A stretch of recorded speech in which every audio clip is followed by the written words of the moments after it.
Hi everyone, it's Ashley with Relaxing Creations Company. Today I'm going to make some bath bombs, so I figured I'd take you guys along for the ride.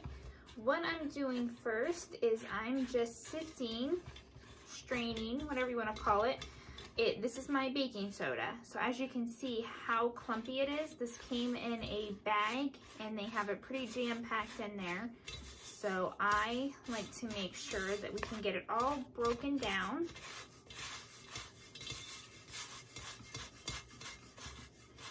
This just helps the mixing process later. Actually, I have my scale. There we go. I was reading ounces instead of grams, and I like to do grams when I'm measuring my bath bombs.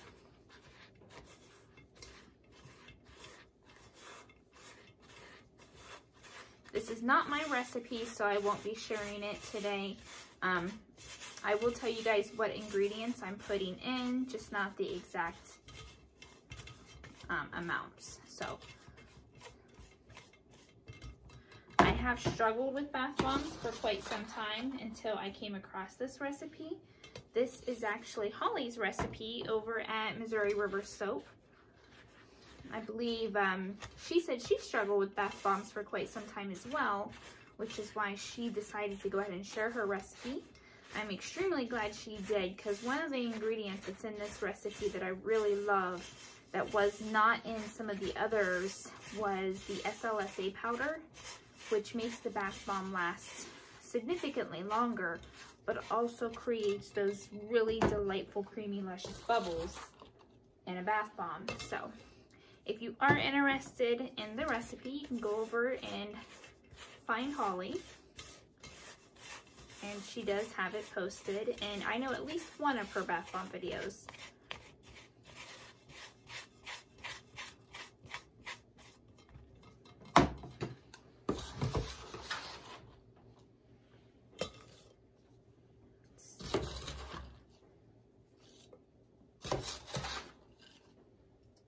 I will say, going with the measurements by weight rather than by like doing a cup of this, a cup of that, really does help with the bath bombs. I know one of the things that I was doing wrong when I was having issues with bath bombs is when the rubbing alcohol, the 91% alcohol, which is what I use in my mixture. When I was having success, I wasn't able to get that 91% mixture for a while, and I had switched to the 70%, not realizing what a difference that makes in the consistency of the bath bomb, and I could not get my bath bombs to press at all. Once I was able to get my hands finally back on the 91%, I have not had an issue. But I loved Holly's recipe so much that I never went back to my old recipe. I did change some of the ingredients that she puts in. I changed them to what I prefer, so you are able to do that.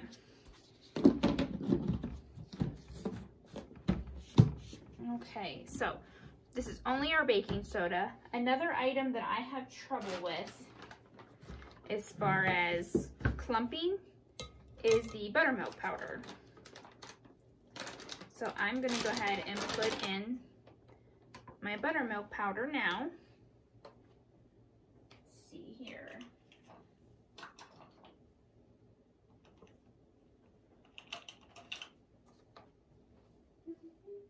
See how much I need. It's actually been a minute since I made bath bombs. I had a whole bunch made up for Christmas because I was doing Christmas baskets. And that has pretty much depleted my stock.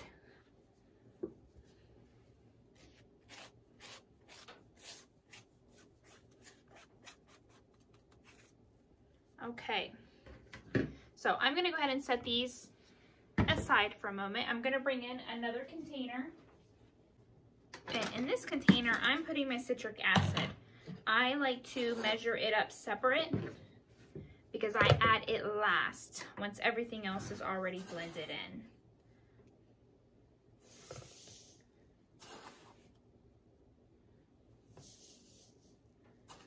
and this is also something, because it does get some clumps in it, it's not as bad as the baking soda, but I do like to run it through this strainer as well.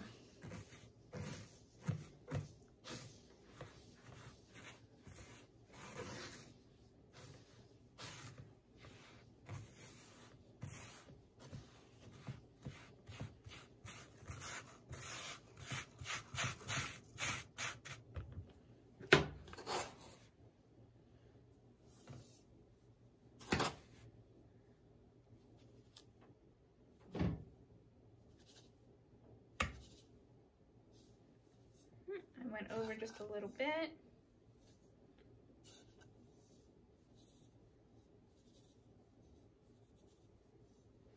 Okay.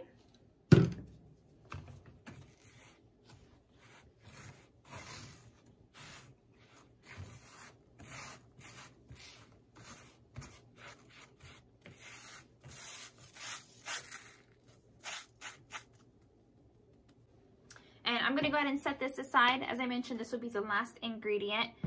And then what I'm going to do with this is actually the mixing bowl. So this will go into my KitchenAid mixer.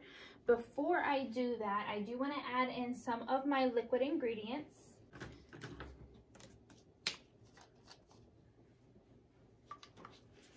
And I'm just adding a little bit of water.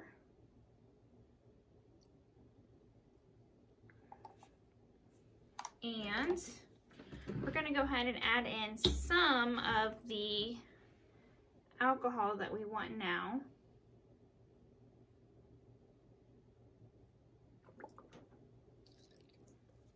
And what I'm going to do is I'm going to go ahead and put this on my mixer on low and let it mix up for quite some time while we get our other liquid ingredients ready. So I will be right back with you. Okay, what I did was take my shea butter and I have melted it down in the microwave, and now I'm going to add in my other ingredients.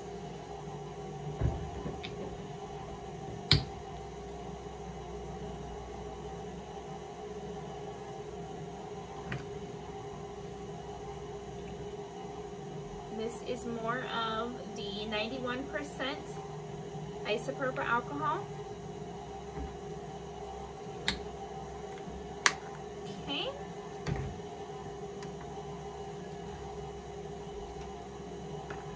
And this is polysorbate 80. This acts as an emulsifier. What it does is it will blend the micas that we use for color, and it blends the oils that we use, like the shea butter or whatever oil you're using, that blends it into the water so you don't have all of the oil slick and everything, or the ring in your bathtub.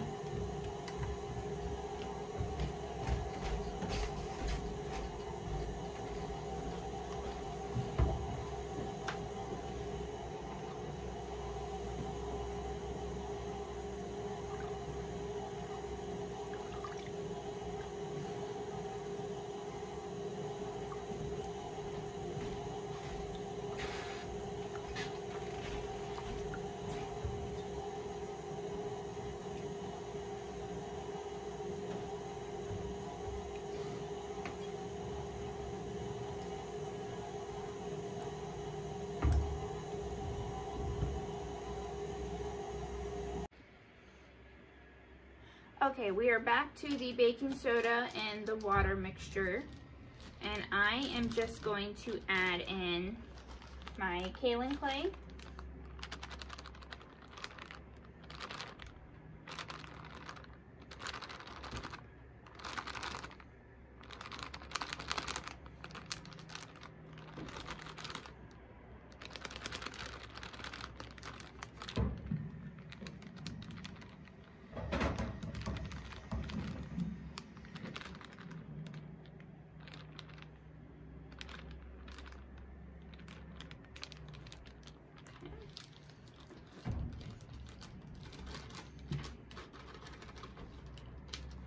Kaolin clay does look a little darker. It is white kaolin clay from Nature's Garden, but it doesn't look white, but that's okay.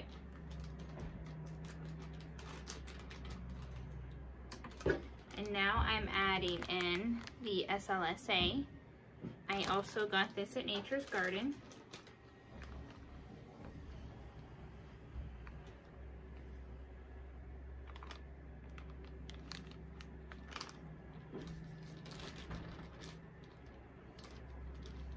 Now, SLSA powder is very fine, so it's very airborne. So when this starts to mix up, you want to make sure that you're either wearing a mask or you're not breathing directly over it until it's incorporated into the mixture.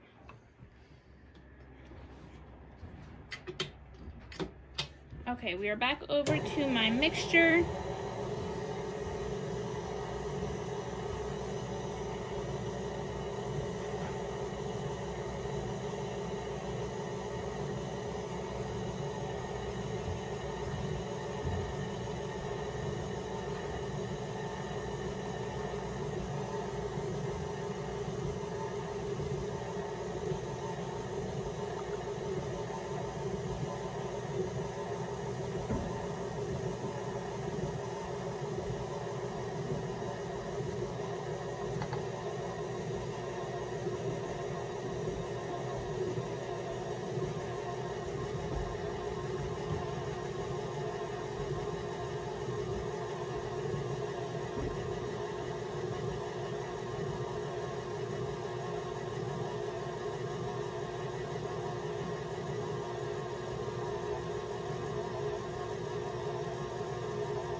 Okay, so all of our ingredients are in here now except for the color and for the citric acid.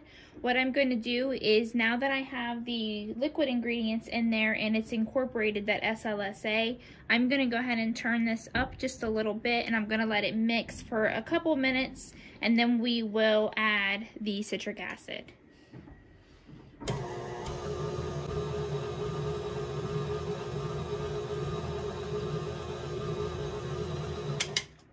Okay, so as you can see, my bowl is pretty full already.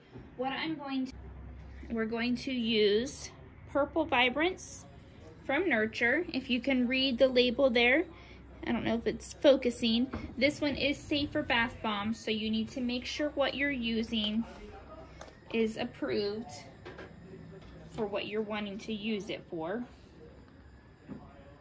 I'm going to start out with about 1/2 teaspoon. So this is a 1/4 teaspoon, so I'm putting 2 in. We'll start out there and see where that takes us. I'm going to turn this one on.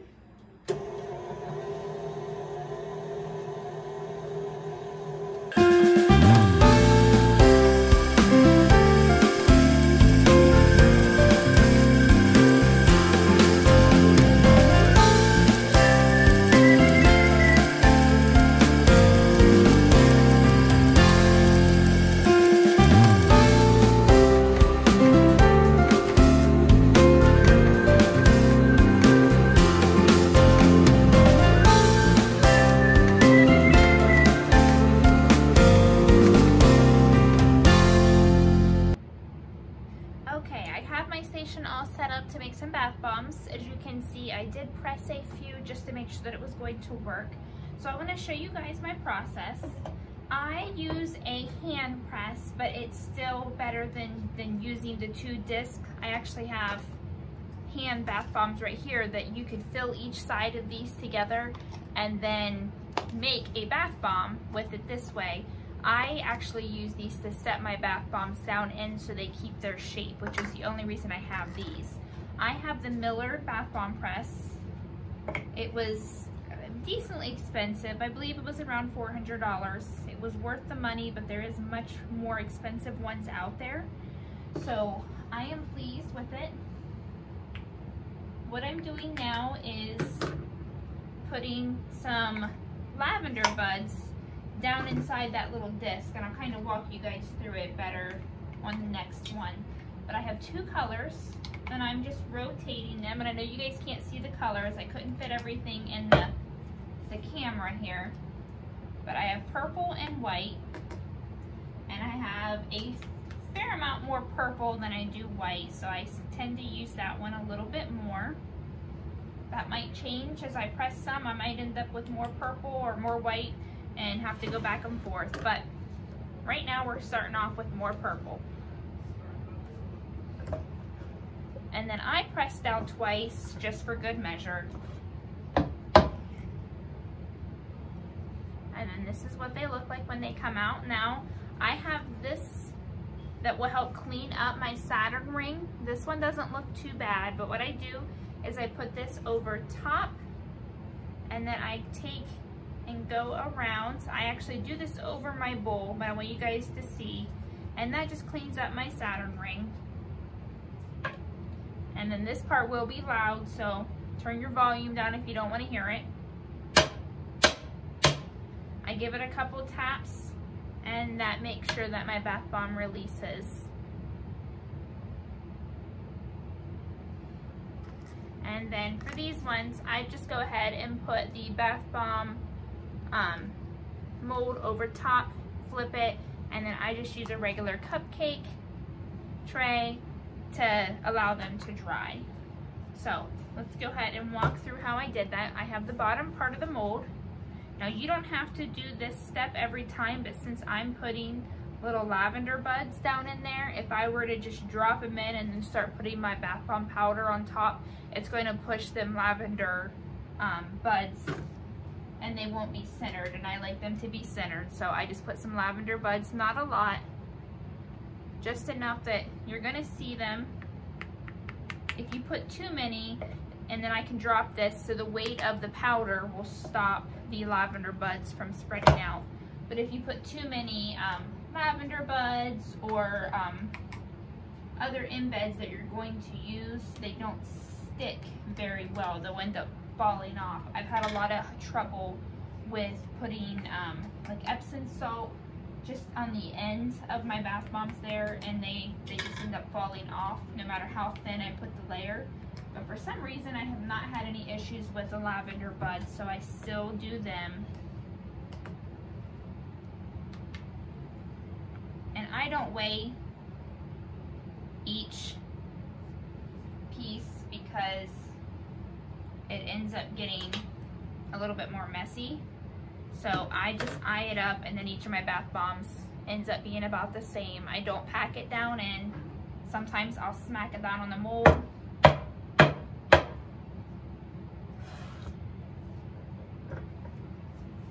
I also notice that if I pack it too full and I get too big of a Saturn ring, it doesn't like to release.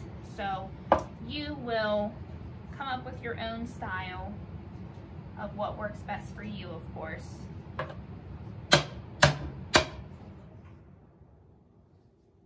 And there we have.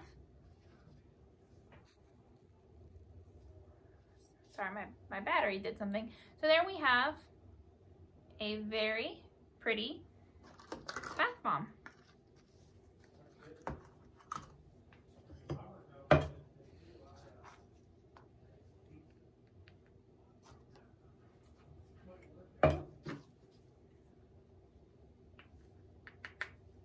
So what I'm going to do is I will go ahead and finish pressing these ones.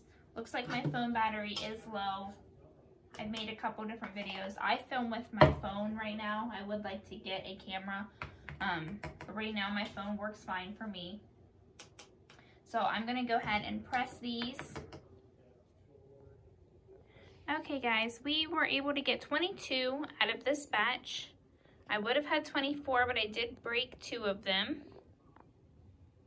This batch typically yields me anywhere from 22 to 26. So some of them I think I did get packed a little fuller, but that's okay. What I'm gonna do is set them on the shelf to dry. Like I said, probably about 2 days. I think you'd be okay to start packing them after 1 day, but I'm gonna be safe, do 2 days, and I will turn my dehumidifier on, and then I will get them packaged and listed on the site. So I wanna thank everyone for watching. Hopefully this helped you out. If you have any questions, comments, please give us a thumbs up, subscribe. We're gonna have a lot of great videos coming out. So I'm so glad you guys are here. Thank you.